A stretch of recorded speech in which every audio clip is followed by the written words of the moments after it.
Hey everyone, it's Mojaxx back in the DJcity UK lab. Today we've got a quick review for you and we're back on the topic of portablism. We're looking at the Jesse Dean Designs X2RS fader for the Numark PT01 Scratch. Let's get to it.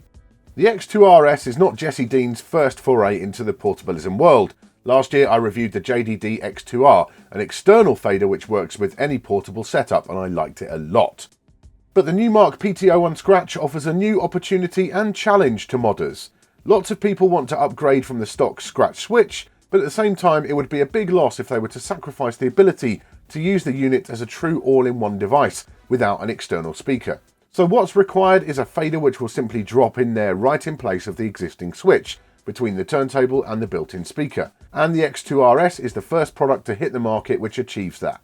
The fader is really nicely engineered. It's a dual rail design, 36mm in length, so pretty short, and like their previous external fader, cuts on both sides, so you can use it regular or hamster with zero hassle. Having the dual cut opens up some pretty interesting creative possibilities too. It's created to be a no-wear design and should require minimal maintenance over its life. The fader comes with a cap from Cooler Caps, and you know we're a fan of those around here already, so that's a nice bonus. Price-wise, you're looking at $80 plus shipping, which is totally reasonable as far as I'm concerned. The basic installation is pretty straightforward and took me about 5 minutes to do. You have to open the PT01 Scratch right up to get it in there, but it's really no harder than replacing a fader in an average mixer. It uses the existing cable and connector from the stock switch, so no hassles there. If you want to rotate it to an angle beyond the standard 90 degrees like the original switch can, you'll probably need to file away some of the plastics around inside the deck, which will void your warranty. But if you're buying the X2RS, you're probably going to be voiding that warranty anyway, and here's why. Simply dropping the fader in does work and it gives a nice short cut-in time, but there's something a little bit off about the way it performs. The volume can sometimes seem a little bit inconsistent depending on how fast you cut. Now, there is a way to completely solve this. Check out the official installation video from my man Swift Style for the lowdown.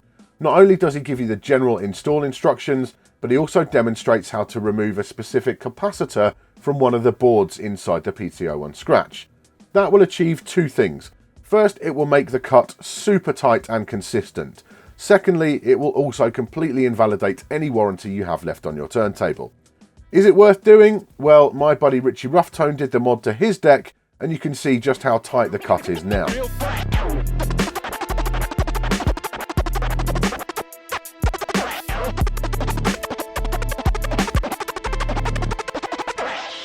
Keep it real.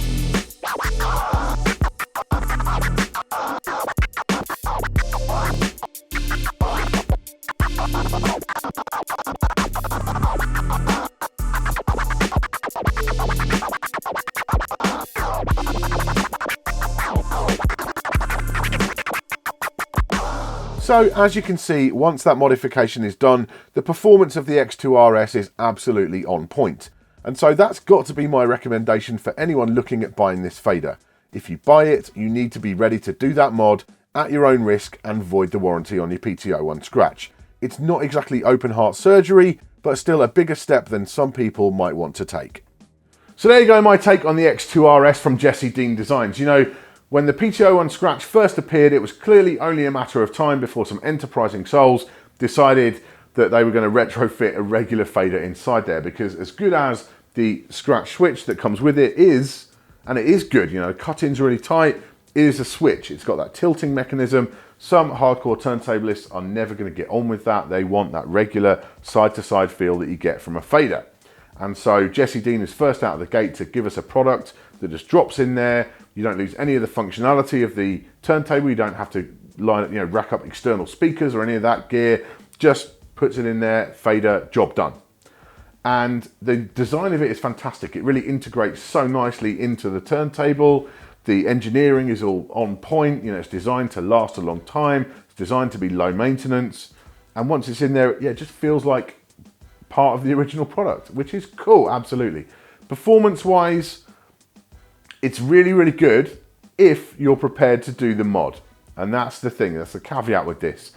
To get the best out of this, in fact, to make this fader worth buying at all, you're gonna have to do that internal modification, because the performance without that mod, it's not really up to the job. You know, there's volume changes, feels like it's ramping up and down and stuff. It's just not right. And so clearly that's why the instruction is there to do that modification. But of course, to do that, you can avoid your warranty on your turntable and so on.